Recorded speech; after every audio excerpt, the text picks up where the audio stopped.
Let's talk about some of the stress that we're seeing in the financial system. And there's many things that are contributing to the stress.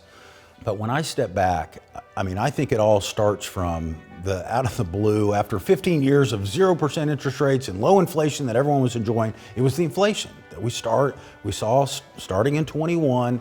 Fed has to react by starting to raise rates off of the zero bound in early 22, and it really caught them off guard about how high inflation got to. And it wasn't even just them. It was corporations, it was households that were all having to adjust to these interest rates that we hadn't seen in 15 years. And it did hit some of the weaker parts of the economy first, some of the low profitable tech stocks and even crypto. But it is starting to filter through the banking system. We're starting to see some headlines on what's going on with the commercial real estate market. I think it's eventually going to hit some of these larger markets. But Melissa, I know it's also affecting consumers as well. Absolutely. If you think about it, the Fed basically went from 0 to 60 in no time. And in financial terms, that's 0 to 525 basis points in 14 months. And that's rippling through the financial system. So we're seeing higher borrowing rates, whether it's mortgages, auto loans, credit cards, but also seeing higher yields on deposits. Yeah, and you mentioned the stress in the financial markets, Brian.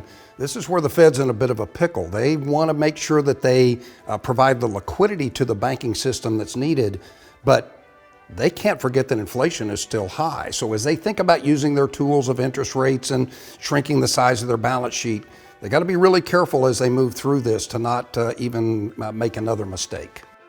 But one thing we've seen since this has started is that the Fed is hypersensitive about a banking crisis. 2008 became what it was as far as a great financial crisis that happened because of a banking system failure. And the fact is, we've seen the Fed take over banks really quickly in this environment to prevent a broad-based meltdown in the banking system. Banks are well capitalized. There were a few outliers, but we think overall the banking system is sound. And it does remind people about 2008, but we're so far away from being anything like that kind of market.